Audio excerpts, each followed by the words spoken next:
Bismillahirrahmanirrahim. Assalamualaikum warahmatullahi wabarakatuh. Selamat pagi Bapak, Ibu, dan teman-teman. Semoga kita hari ini dalam keadaan sehat. Dan tak lupa saya ucapkan terima kasih kepada Bapak Ibu yang telah memberikan kesempatan kepada kami untuk menyampaikan materi hari ini yang membahas tentang data luas sawah di kabupaten atau kota dan jenis perairan di Provinsi Kalimantan Barat tahun 2019. Sebelum memulai presentasi hari ini, perkenalkan nama saya Ainun Zakia sebagai moderator. Perkenalkan, nama saya Wiji Umiati. Saya Evelyn Oktaviana Hutatea. Saya Nora Miftahul Roifah. Nama saya Juan Fernandes Simamura.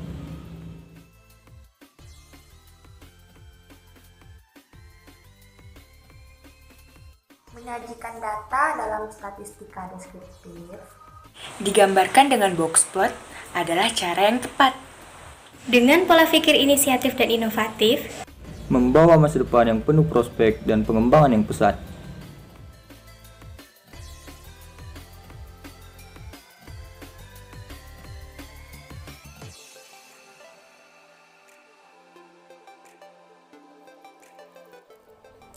Alasan kenapa saya memilih statistika adalah karena saya sangat suka berhitung ketika pelajaran matematika. Ketika pelajaran statistika, saya sangat tertarik untuk mengikutinya. Walaupun terkadang saya mendapat kesulitan ketika mengerjakan soal-soalnya.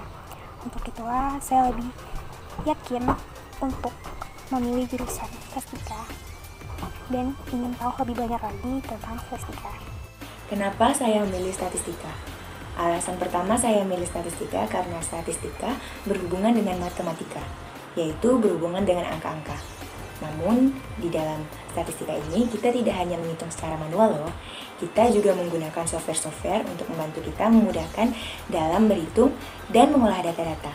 Itulah alasan pertama saya, mengapa saya tertarik kepada statistika. Kemudian alasan kedua saya, karena statistika ini memiliki peluang kerja yang luas. Statistika ini sangat berguna di berbagai bidang.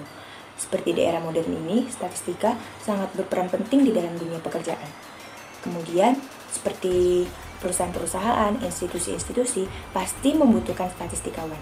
Itulah sebabnya saya memilih statistika sebagai program studi di dunia perkuliahan saya. Kenapa saya memilih statistika? Yang pertama, karena saya memang menyukai pelajaran matematika dan statistika merupakan salah satu materinya. Meskipun statistika banyak hitungannya, tetapi kita akan diajari penggunaan berbagai software yang digunakan untuk membantu dalam mengolah data-data. Yang kedua, prospek kerja dari lulusan statistika ini begitu luas karena ilmu statistika dapat mencakupi berbagai bidang. Di era digital seperti sekarang ini, tentunya banyak memerlukan seorang pengolah data, sehingga jika memiliki ilmu statistik, tentunya akan sangat berharga nantinya. Oleh sebab itu, saya memilih program studi statistika dengan harapan ilmu yang saya dapatkan sama kuliah nanti bisa bermanfaat nantinya. mengapa aku memilih statistika? Berawal dari hobi.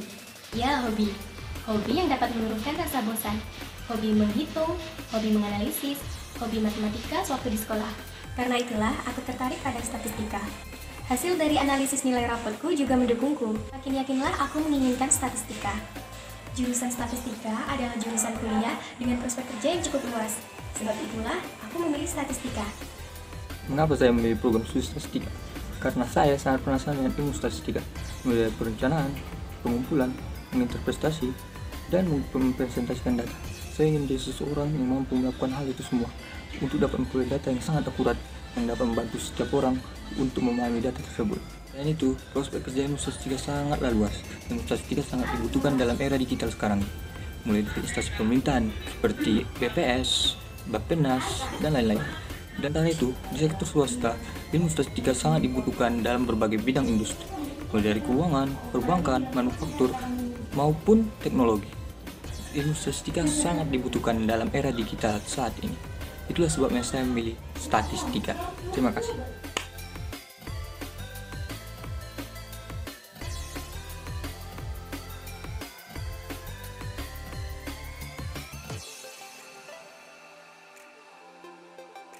Baiklah, di sini saya akan membahas tentang analisis data pada bagian mean atau rata-rata. Rumusnya yaitu jumlah seluruh nilai data dibagi jumlah seluruh frekuensi. Nah, berdasarkan data luas lahan sawah menurut kabupaten atau kota dan jenis pengairan di Provinsi Kalimantan Barat dalam bentuk hektar pada tahun 2019, di sini terdapat datanya dengan banyak data sebanyak 14.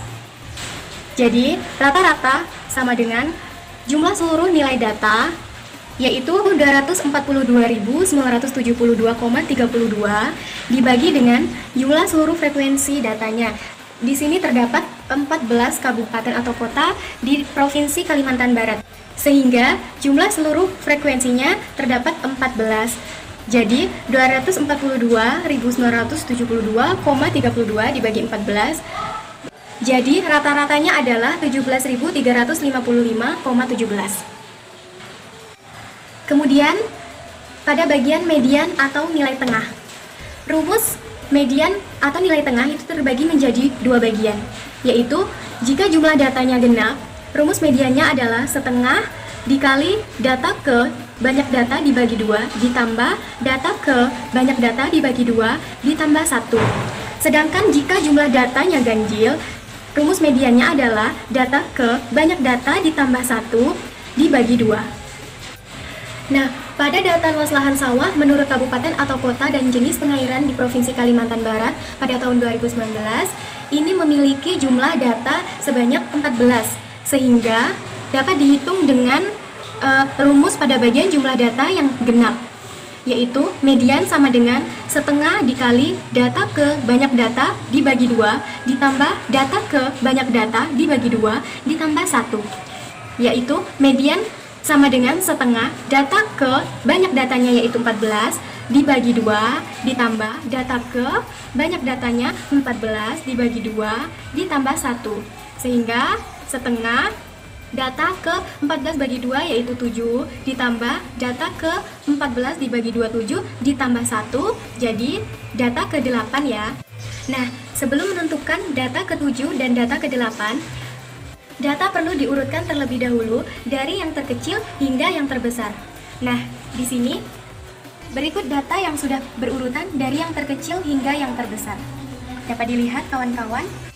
Nah, di sini pada data ke-7 itu menunjukkan pada Kabupaten Kapuas Hulu dengan jumlah data 12.409,68. Sedangkan data ke-8 itu terdapat pada Kabupaten Kayong Utara dengan jumlah 12.867,33. Jadi, setengah dikali data ke-7 ditambah data ke-8, hasil dari penjumlahan 12.409,68 ditambah 17.867,33 yaitu 25.277,01. Setengah dikali 25.277,01 dan hasilnya adalah 12.638,505. Ini adalah hasil mediannya atau nilai tengahnya. Di sini saya mendapatkan bagian menjelaskan nilai maksimal, nilai minimal, jangkauan, dan juga desil. Nah, nilai maksimal adalah nilai tertinggi dari nilai-nilai yang ada. Nilai minimal, nilai terendah dari nilai-nilai yang ada. Jangkauan didapatkan dari mengurangi nilai maksimal dengan nilai minimal. Kemudian desil adalah nilai yang membagi data menjadi 10 bagian yang sama, setelah disusun dari data terkecil hingga terbesar. Kemudian di sini kami sudah mengurutkan data luas sawah dan jenis pengairan yang ada di Kalimantan Barat tahun 2019. Nah, di sini ada 14 kabupaten. Nih, di sini ada nilai minimalnya yaitu 222,67 berada di Pontianak. Kemudian nilai maksimalnya 43.702,14 berada di Sambas. Kemudian jangkauannya dapat kita lihat di sini. Jangkauan dicari dengan mengurangi X maksimal dengan X minimal. Hasilnya 43.479,47. Karena data yang kita dapatkan adalah data tunggal, maka rumus desil adalah ini. DI, I maksudnya ini desil keberapa? Misalnya desil ketiga, I-nya isinya 3. Yang di sini adalah jumlah datanya. Yang di sini adalah banyak datanya, ditambah 1/10. Nah, di sini saya mengambil contoh desil yang ketiga. 3 masukkan ke I-nya 3, N-nya 14 karena jumlah kabupatennya 14, ditambah 1 per 10 sama dengan 4,5. Nah, di sini ini belum jawaban desilnya. Dimasukkan ke di sini. Karena di sini 4, di sini pun data yang keempat. Ditambah 0,5 ini adalah sisa dari desil yang sudah kita cari tadi. Kemudian X5 ini adalah naik satu tingkat dari X4 ini, kemudian dikurangi X4 itu sendiri. Dijumlahkan, dapatlah hasilnya 9.770,38. Sekarang saya akan membahas tentang persentil. Berikut ini adalah data luas lahan sawah menurut kabupaten atau kota dan jenis pengairan di Provinsi Kalimantan Barat tahun 2019. Untuk menentukan persentil, terlebih dahulu kita harus mengurutkan data-data yang kita miliki dari yang terkecil hingga terbesar. Setelah diurutkan, data-data tadi akan terurut seperti ini. Untuk mendapatkan persentil, kita bisa menggunakan rumus ini. PI sama dengan nilai data ke I dikali jumlah data ditambah 1 per 100. Dan didapatlah hasilnya seperti ini. Sekarang kita akan mencari ragam. Ragam bisa dicari dengan rumus berikut ini, yaitu S kuadrat atau sebutan ragam sama dengan sigma data dikurang rata-rata kuadrat dibagi jumlah data. Pertama-tama kita cari dulu nilai rata-rata karena nanti akan digunakan untuk mencari ragam. Untuk mempermudah mendapatkan ragam, kita bisa menggunakan tabel berikut ini. Tabel ini adalah nilai-nilai data yang kita dapatkan dari tabel. Dan ini adalah hasil dari data dikurang dengan rata-rata. Rata-ratanya yang sudah kita cari tadi. Dan ini adalah jumlah nilai data dikurang rata-rata yang sudah dikuadratkan. Lalu setelah nilai data dikurang rata-rata kita kuadratkan, hasilnya akan menjadi seperti ini. Ya. Setelah kita dapatkan tadi, tinggal kita masukkan ke dalam rumus. Sigma tadi dibagi dengan jumlah data, hasilnya seperti ini. Bismillahirrahmanirrahim. Di sini saya akan menjelaskan hasil dari simpangan rata dan simpangan baku yang saya dapatkan. Dan inilah hasil dari simpangan rata yang saya dapatkan dengan menggunakan rumus seperti ini dan cara pengerjaan seperti ini. Dan inilah hasil akhir dari simpangan rata-rata. Selanjutnya saya mencari simpangan baku. Nah, sebelum mencari simpangan baku, saya perlu mendapatkan nilai dari S kuadratnya, yaitu variansi. Nah, berikut ini adalah hasil dari variansi yang saya dapatkan seperti ini. Baiklah, kita akan mencari kuartil atas, kuartil bawah, kuartil tengah, hamparan dan jangkauan kuartil dari data luas sawah menurut kabupaten kota Kalbar dalam hektar tahun 2019.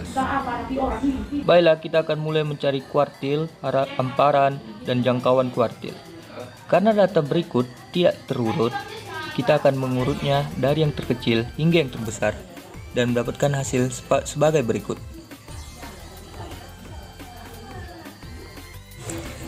Baiklah, sekarang kita mencari kuartil bawah, tengah, atas, atau bisa disebut Q1, Q2, dan Q3. Pertama kita akan mencari Q2, dan seperti yang sudah terlihat saya sudah mendapatkan Q2, yaitu 12.638,50 hektar, dan Q1 6.464,87 hektar, dan Q3 29.519,80 hektar. Sekarang kita akan mencari hamparan atau jangkauan antar kuartil. Rumus hamparan adalah Q3 kurang Q1 dan hasilnya adalah 23.054,93 hektar. Dan jangkauan kuartil atau biasa disebut QD dan rumusnya adalah setengah dari hamparan dan hasilnya adalah 11.527,46 hektar. Demikian presentasi hari ini. Terima kasih atas perhatiannya. Lebih kurangnya mohon maaf dan semoga bermanfaat buat kita semua.